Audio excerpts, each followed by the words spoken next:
இந்த பிரச்சனையிலே அவர் நடந்து கொண்ட விதம், அவர் ஒரு 70 அடி நீளத்துக்கு ஒரு பெரிய வாகனம், குளிர்சாதன வசதி, குளியலறை, கழிப்பறை எல்லாம் உள்ளே வைக்கப்பட்டு, படுக்கை அறை எல்லாம் வைக்கப்பட்ட ஒரு நீண்ட பெரிய வாகனம். அது ஒரு சாலையில போய் திரும்ப கூட முடியாது. அதிலே வருகிறார். இருபக்கமும் சாலை, இருபக்கத்திலும் இருக்கக்கூடியவர்கள் முண்டி அடித்துக் கொண்டு அவர் பெயரை சொல்லிக் கொண்டு நெருங்கி வருகிற போது, ஒன்று அவர் அந்த கண்ணாடியை முழுமையாக திறந்துவிட்டு வெளிச்சத்தை போட சொல்லி அது வழியாக முகத்தை காட்டலாம், அல்லது எம்ஜிஆர் அவர்கள் என்ன செய்வார்கள் என்று அவர் திமுகவிலே இருக்கிற போது 71 தேர்தல் பிரச்சாரத்தின் போது நான் பின்னாலே சென்றிருக்கிறேன். ஒரு ஊர் எல்லைக்குள் நுழைந்தவுடன் அவர் வாகனத்தின் மேலே ஏறி நின்று கொண்டு 2 பக்கத்திலும் கையை காட்டி தேர்தல் சின்னத்தை அடையாளம் காட்டிக்கொண்டு அவ்வளவு ஆயிரம் மக்களையும் பார்த்துவிட்டு பேச வேண்டிய ஒரு இடத்துக்கு வந்து சேருவார்.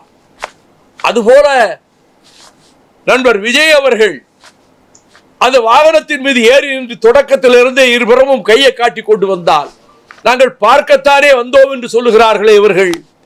அப்படி அந்த கூட்டம் ஒரு இடத்தை நோக்கி, அந்த வேலாயுதபுரம் பரப்புரை செய்கின்ற இடம் என்று சொல்லி நிறுத்தியிருக்கிறார்களே, அந்த இடத்தை நோக்கி முண்டி அடித்துக் கொண்டு வருகின்ற போதே நெரிசலிலே பலர் கீழே விழுந்திருக்கிறார்கள். அப்பொழுதே 4-5 பேர் இறந்து போனதாக ஒரு செய்தி பரவி இருக்கிறது. ஆக அப்படி அந்த கூட்டத்தினுடைய தன்மையை பார்த்து அதை கட்டுப்படுத்த வேண்டிய பொறுப்பு யாருக்கு? கம்யூனிஸ்டுகள் தொண்டர் படை வைத்திருக்கிறார்கள். சேவாதளத்தை காங்கிரஸ் கட்சி பயன்படுத்துகிறது. திராவிட முன்னேற்ற கழகத்தில் கரூர் மேடை சரிந்தது என்று 82 டாக்டர் கலைஞர் அவர்கள் கவலைப்பட்ட போது, நமக்கு ஒரு நல்ல தொண்டர்படை இல்லையே என்று சொன்ன போது, கோவை பொதுக்குழுவிலே நானே தொண்டர்படை ஆரம்பிக்கிறேன் என்று சொல்லி 1500 பேருக்கு நேர்காணல் செய்து 300 பேரை தேர்ந்தெடுத்து தொண்டர்படை அமைத்து அண்ணன் கலைஞர் அவர்களை செப்டம்பர் 15 ஊர்வலத்துக்கு அழைத்து சென்றேன்.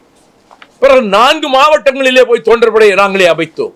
செய்திகளை உடனுக்குடன் தெரிந்து கொள்ள கீழ்கண்ட கேபிள் மற்றும் டிடிஎச் நெட்வொர்க்குகளில் எம்நாடு செய்தி தொலைக்காட்சியை காணுங்கள். பாதகம் செய்பவரை கண்டால் நாம் பயம் கொள்ளலாகாது பாப்பா. மோதி மிதித்து விடு பாப்பா, அவர் முகத்தில் உமிழ்ந்து விடு பாப்பா. அண்மை செய்திகளை உடனுக்குடன் தெரிந்து கொள்ள இணைந்திருங்கள் எம்நாடு தொலைக்காட்சியுடன்.